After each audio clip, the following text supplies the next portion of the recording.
Sorry, बीच में call आ गई थी तो कंटेमिनेशन ओसीडी को दोबारा से हम यहीं से कंटिन्यू करेंगे। आपने दूसरी बार हाथ नहीं धोने। दूसरी बार हाथ धोगे तो ओसीडी को सिग्नल चल जाएगा कि ये बात इम्पॉर्टेंट है, ये बार बार हाथ धो रहा है, इसलिए वाकई ही इसके हाथ पे जर्म्स है और इसको बार बार ये सिग्नल देना है कि आप अपने हाथ बार बार धो। तो आपका माइंड आपको सिग्नल देता जाएगा। आपको उस सिग्नल को ख़त्म कैसे करना है? आप उस सिग्नल को ख़त्म ऐसे ही कर सकते हैं, ज़बरदस्ती नहीं कर सकते। नहीं, मैं आज के बाद हाथ नहीं दूँगा, मुझे जितनी मर्ज़ी एंग्ज़ायटी हो जाए मैं हाथ नहीं दूँगा। वो हो गया ईआरपी का प्रोसेस। आपको आरएफ में क्या करना है? आपकी अवेयरनेस में थॉट रहेगा that you will be aware of कि हाँ, मुझे हाथ धोने की अर्ज हो रही है, मैं देख सकता हूँ। लेकिन आपको एकमात्र देखना है, और ये भी नहीं कि उसको देखते ही रहना है, बस उस पर डायरेक्ट अटेंशन नहीं देनी। हाथ धोने का बार बार मन कर रहा है लेकिन उस पर डायरेक्ट अटेंशन नहीं देनी। तीसरा पॉइंट जो सबसे इम्पोर्टेंट है, एफर्टलेसली करना है। एफर्टलेसली करने का मतलब क्या हुआ कि जैसे आप अपने काउच पे बैठे हो, आप अपने सोफ़ा पे बैठे हो, टीवी वॉच कर रहे हो, आप जूस पी रहे हो साथ में, आप कितने रिलैक्स्ड होते हो उस टाइम पे।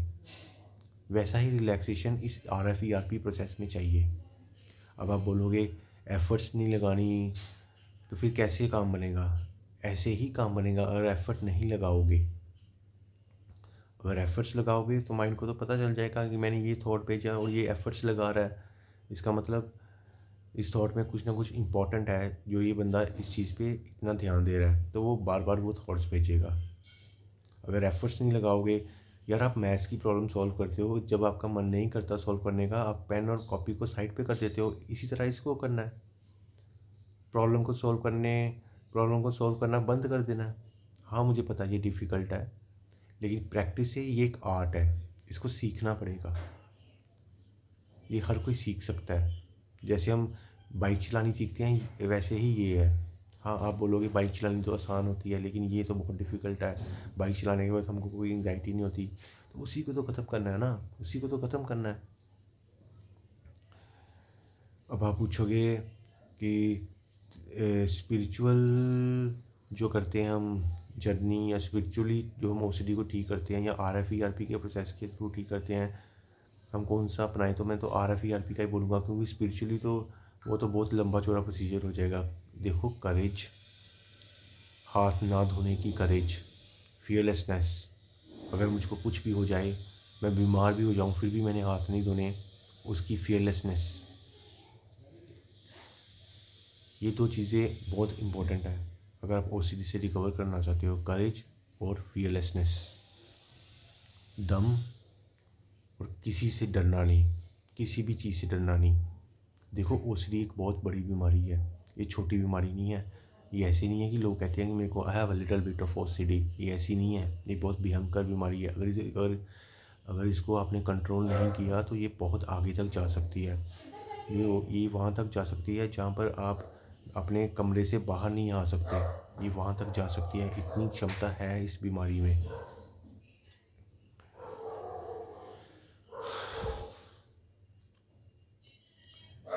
आप मेरी आंखों में देखो, कोई डर नहीं है इसमें। क्यों नहीं डरना है? क्योंकि मैंने आरएफ का प्रोसेस फॉलो किया है। मैंने स्पिरिचुअल प्रोसेस भी फॉलो किया है। मैंने सब कुछ ट्राई किया है। जो बेस्ट मेथड लगा है मेरे को इनमें, जो नॉर्मल लोगों के लिए अप्लाई होता है, वो है आरएफ प्रोसेस।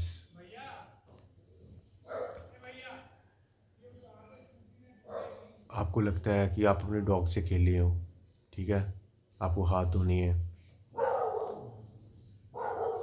आप डेलिब्रेट एक्सपोजर्स कर सकते हो। हाथ धोने के बाद, डॉग से खेलने के बाद अपने हाथ से यहाँ पे ऐसे ऐसे लगा सकते हो। आप अपने लिप्स पे भी लगा सकते हो, तो कुछ नहीं होगा। मेरे ये कहने से कुछ नहीं होगा तो ऐसा नहीं है कि कुछ नहीं होगा।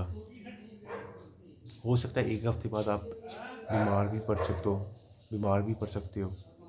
होने को तो कुछ भी हो सकता है ना, होने को तो कुछ भी हो सकता है। लेकिन जो एक हफ्ता आपने आरएफ का प्रोसेस किया ना, तो आप बीमार भी हो जाओगे ना, तो आपको यही फील होगा, हाँ, मैंने हाथ ना धोकर, क्या पता वो बीमारी जो आई हो किसी और वजह से आई हो, और आप उसको इसके साथ रिलेट करते हो। तो आपको यही होगा, जो मैंने एक हफ़्ता RFERP का प्रोसेस किया बीमार होने से पहले, वो मच मोर वर्थ था बीमारी से। आप OCD को रिकवर कर जाओगे ना, तो ज़िंदगी का कोई ऐसा काम नहीं जो आप नहीं कर सकते। It is one of the most difficult jobs for you right now to recover from OCD। सबसे इम्पोर्टेंट काम है। आप सब कामों को साइड पे रख दो, अपने पे प्रेशर मत डालो। आप कंपनी में जॉब करते हो, आप थोड़ा अपना एक्स्ट्रा वर्क लेना बंद कर दो। मैं ये नहीं कह रहा जॉब छोड़ दो, आप एक्स्ट्रा वर्क, एक्स्ट्रा लोड ये सब लेना बंद कर दो। जिम जाना शुरू करो, अपने आप पे काम करना शुरू करो, क्योंकि अगर आप अपने आप पे काम नहीं करोगे तो फिर ये ज़िंदगी ऐसे ही चलती रहेगी। ये चल रही है, चलती रहेगी, एक दिन समाप्त हो जाएगी। अगर आप OCD को बीट ही नहीं कर सके तो आपने इस ज़िंदगी में किया क्या? आपने क्या पाया, क्या खोया? तो आई होप आपको ये प्रोसेस समझ आ गया होगा। अगर नहीं समझ आया तो मेरे को कमेंट्स में लिख सकते हो, कोई भी क्वेश्चन पूछ सकते हो, मैं उसका जवाब यहाँ पे ही दूंगा। तो मैं काउंसलिंग सेशंस भी करता हूँ RFERP के। तो मेरी फ़ीस है 1000 INR रुपीज़। और अगर आप मुझसे कांटेक्ट करना चाहते हो, मेरी जीमेल आईडी है ANJUPURI1959 और मेरा मोबाइल नंबर है 8360301369।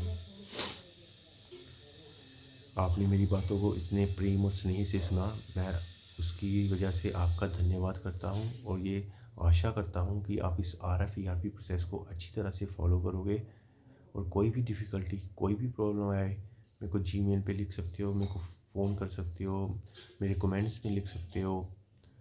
Okay, bye, take care.